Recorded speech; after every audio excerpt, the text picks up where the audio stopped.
Rosen, Rodney Mott, and Fantasy Ransom, the officials here tonight. And with the Timberwolves, with those two key guys out, and to see a lot of maybe some new faces and young faces here for the Wolves this evening.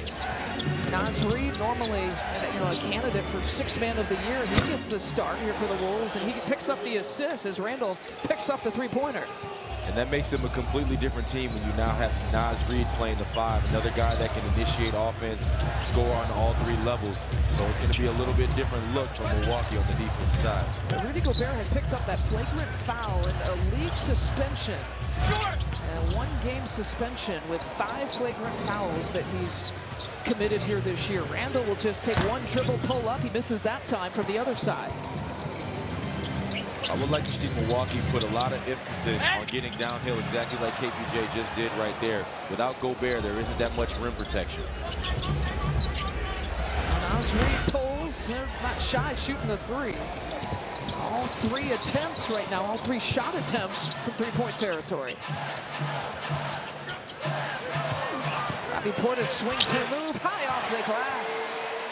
And I like that. When you have a between Dante and McDaniels, back to Bobby. Just the isolation, great spacing right here. We hear Giannis and Doc talk about it all the time. Bobby sees a one-on-one situation and goes and takes care of it. You see the Bucks there, 500 at home, a 9-9 overall record. 8-13 here on the road, but the Bucks have won 6 of the last 10 games. You know, they've shown their capabilities in games like the Lakers game on Friday. And then a disappointing loss to end the road trip on Sunday. And Giannis said in the postgame, Wesley, too, that the last game of a road trip, too, is sometimes the most challenging. You know, you're ready to go home. Sometimes your mind isn't 100% to the court. There's no doubt about it, especially a 9-day trip, and Denver being the last one. As you see, great defensive stand right there by Milwaukee. But yes, you have to fight that human nature of your mind drifting and wandering along with the altitude. And close games too, right? Clutch games here on that road trip. And the Bucks forced a shot clock violation. AJ Green can't get it. I still remember Bobby Portis, after the first few timeouts, came up to us. We were broadcasting courtside. He's like, man, you got to talk about the altitude. The altitude is getting me. The altitude is real. There is absolutely no facade about that. But I like Milwaukee right now. A lot of attacks into the paint and with great spacing. Fade away, that's a tough shot for Randall. Made an interesting move. We highlighted that third quarter. Randall only played 2 minutes on that December 21st meeting. The Bucks really kind of attacked him here defensively. And Minnesota recognized it, but here, man, he's looking for his shot early. I mean, this is what he does. He sees he's got a mismatch as far as height and size, so his ability to play on the post, his ability to play on the perimeter, look for him to be aggressive. One of the rare guys this year that's averaging 20 or more points, 7 or more rebounds, 5 or more assists. He's one of 7 across the league doing that. Shooting percentages are up here for him as well. Giannis kicking it out to Rollins, was trying to hunt down one of those 3-point assists. That's a pretty good look if you're Milwaukee right there. Dante DiVincenzo. I joked at the beginning coming on the air that you would want to D him up, right? He's a good buddy of yours. Yeah, that's my guy, Dante. And he's going to play with a lot of energy. Milwaukee's definitely going to have to match that. We saw that he's, highest points per game against any team is his own team, his old team. Giannis, through contact and through traffic, gets his first points. Just another day at the office. A tough basket for Giannis to get. And he makes them all look easy, doesn't he? For him. Right. They knock it away from Randall. Here comes Bobby Portis leading the break. Gives it off to the big fella. Back to Bobby for 2. I like that right there. Good defense, good hands by KPJ. I think that's his 2nd or 3rd deflection already early in this game. Bobby running the floor with his big man, and Giannis over there making sure that you reward him. Mike Conley, the vet, just his 7th start.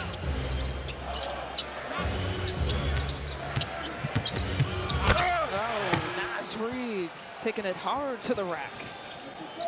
And that's the opposite of when you have Rudy Gobert not in the game. Usually there's going to be a sag and muck guy you can help off of Rudy You can't do that with Nas. Nas is a big guard.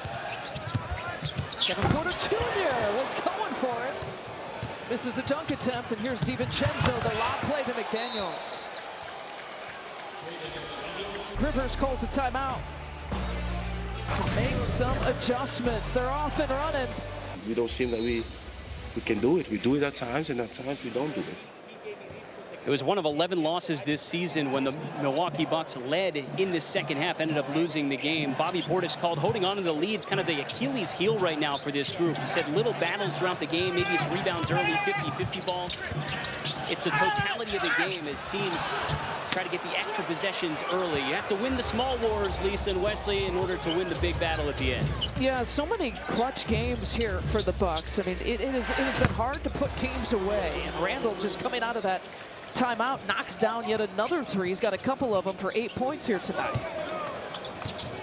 And you see early that Julius Randle's kind of picking up where he left off, having to guard Wemby with the physicality and taking on the task of guarding Giannis, making that physical. But I love right there at KPJ, not being deterred by the last time going to the basket, continue to put pressure on the rim. They don't have Rudy Gobert down there. You have to live in the paint. Wesley, it's interesting to me that Doc calls a timeout, and then he comes back out with the starters again. I mean, he's used no subs here tonight, and I don't know if that's a message of this is what we need to correct. You go out there for a few minutes and show me that you can correct them. But it's an interesting decision. And there's another bucket, and Jaden McDaniels again. So 4 for 8 from 3. I think it's a little bit of what you said, but also he's trying to find the rotation that fits with Miles not being in the game. Obviously, Bobby will be coming in at some point, so really trying to match what Minnesota has got out on the court as well. Kevin Porter Jr. tries, looks it off. One extra pass for the Bucks. Ryan Rollins, corner shot. Love that offense right there. The ball didn't stick. Everybody was decisive, getting into the paint. That is going to be the point of emphasis tonight if Milwaukee wants to win, getting into the paint, putting pressure on that rim. And there is a first bucket for Ryan, and Kyle Kuzma will be your first sub coming off the bench. How about KPJ rising and dumps it down? I can't express enough how impressed I am with him on the defensive side of the ball. I mean, he always seems to be in passing lanes, and he's always taking on that challenge of guarding. Now we got a second sub coming in here for the Bucks. Gary Trent Jr. and Kuz will be the two to check in. Giannis picks up the loose change. Hesitation right at Randall, takes the contact. Now before the shot.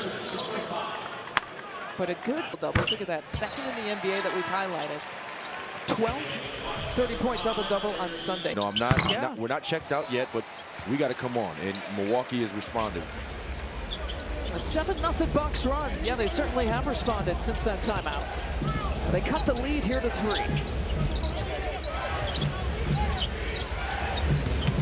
McDaniels is poked away by Kevin Porter Jr. He's got those quick hands, and now Kuz will check in, and Giannis will check out.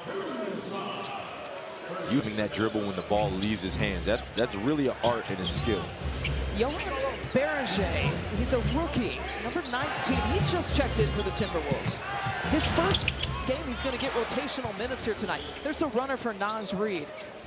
You know, Giannis is out of the game, but Beranger at one point is going to have to be matched up against the two-time MVP, so good luck, Rook.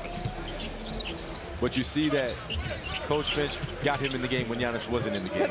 Get the young fella, you know, get him a little bit acclimated before you have to go and guard that beast. Yes, a very intentional substitution, I think, by Chris Finch. KPJ nowhere to go. We'll try to toss it up. Shot clock expires, but it's Timberwolves basketball anyhow. Kuz, the first major defensive assignment here in this game against Naz Reid, and he wins that first battle. I mean, Naz is a matchup problem. His ability to handle the ball on the perimeter, very talented player in a tough matchup. It's the first to Kyle Kuzma.